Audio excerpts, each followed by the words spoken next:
सुगंधा और उसकी सास कांता के बीच एक अजीब सी जंग रहती थी।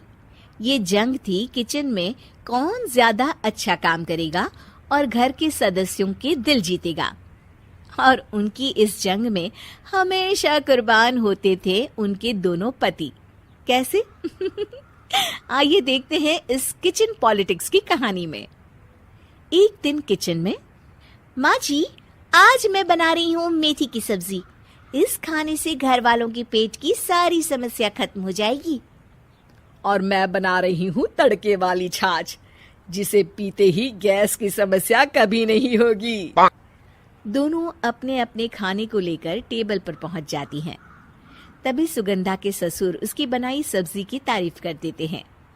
अरे वाह, मेथी की सब्जी भी बनी है, बड़ी ही स्वादिष्ट है। वाह बहू वाह। अरे बहू, लेकिन इसमें इतनी सारी मेथी बर्बाद करने की क्या जरूरत थी? देखिए माँ जी, ये तो वो मेथी है जो आप रात में भिगोकर सुबह उसका पानी पीती हैं, और जो मेथी फेंक देती हैं उसी से मैंने ये सब्जी बनाई है। अरे वाह बहू, तुमने तो बड़ा ही समझदारी का काम किया। बस अब क्या था, कांता जी का तो मानो ये सुनकर खून ही सूख गया। वो फैसला कर लेती है कि किसी भी तरह वो अपने खाने की तारीफ लेकर ही रहेगी और सुगंधा को किचन में उसकी कमियां गिनाएगी। कांता फ्रिज खोलकर देख रही होती है और फिर सुगंधा से कहती है, अरे बहू, ये क्या, पूरा फ्रिज गंदा पड़ा है। तभी वहां सुगंधा का पति आ जाता है। वो सुगंधा को डांट कर कहता है, सुगंधा, तुम्हें कितनी बार कह रखा है कि वायरस फैल रहा है, साफ सफाई का पूरा ख्याल रखना है, लेकिन तुम किचन में इतनी गंदगी रखोगी तो कैसे चलेगा। सुगंधा सास की तरफ देखती है जहां वो मुस्कुरा रही होती है। सुगंधा समझ जाती है कि सास ने उससे बदला लेने के लिए ये सब किया है। दोनों रात के खाने की तैयारी में लग जाती हैं। दोनों ना एक दूसरे की तरफ देखती हैं और ना ही एक दूसरे से बातें करती हैं।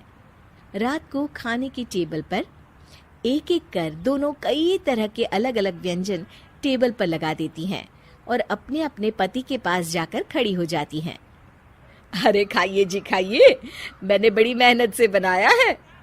प्लेट में वो खाना डालती हैं। सुगंधा भी दोनों की प्लेट में खाना डालते हुए कहती है, बड़ी ही मेहनत लगी है इस खाने को बनाने में। हाँ, दोनों को ना चाहते हुए भी सारा खाना खाना पड़ता है। कहीं दही तो कहीं मलाई तो कहीं मसाला। और इन सब के बाद दोनों बड़ी ही मुश्किल से अपने कमरे में सोने जाते हैं। लेकिन अगली सुबह सुगंधा का पति चिल्ला रहा होता है, हाय रे, हाय मेरा तो पेट खराब हो गया। हाय माँ, बहुत दर्द हो रहा है। तो वहीं कांता के कमरे से भी कुछ ऐसी ही आवाज आने लगती है। हे भगवान, इस सास बहू की लड़ाई हमारी जान लेकर रहेगी। जाओ कोई डॉक्टर को बुला कर लाओ। डॉक्टर आते हैं। दोनों को देखकर कांता और सुगंधा से कहते हैं, देखिए, आप दोनों इन्हें खाने में हल्का ही दीजिएगा। हो सके तो रात का खाना जल्दी खाया करे और वॉक किया करे। इतना कहकर डॉक्टर वहां से चले जाते हैं। जिसके बाद एक बार फिर से दोनों बहुएं किचन में जाती हैं और खाना बनाने में लग जाती हैं। रात में खाने के टेबल पर दोनों एक बार फिर से खाना लगाने लगती है। पापा जी, मैंने ये पतली मूंग की दाल की खिचड़ी के साथ ये पापड़ और पुदीने की चटनी भी बनाई है। अरे बहू, अभी अभी बेचारे पेट की बीमारी से गुजरे हैं। इतना भारी खाना तो डॉक्टर ने भी मना किया है ना। देखिए, मैंने आप दोनों के लिए सूप बनाया है। और दोनों उन लोगों की प्लेट में खाना डालने लगती हैं। तभी दोनों एक साथ बोल पड़ते हैं, बस करो, हमें माफ करो। हमें नहीं खाना इस घर में, ना खिचड़ी और ना ही सूप। हम इंसान हैं, एक वक्त में एक ही खाना खा सकते हैं। बस करो, हमें माफ करो। हमें नहीं खाना इस घर में, ना खिचड़ी और ना ही सूप। हम इंसान हैं, एक वक्त में एक ही खाना खा सकते हैं। इतना कहकर वो दोनों वहां से चले जाते हैं। कहानी का अंत। आप लोग उम्मीद कर रहे होंगे कि अंत में सब ठीक हो जाएगा। नहीं जनाब, अगर सास बहू के बीच सब ठीक हो जाए तो आप ये सीरीज देखे ही क्यों?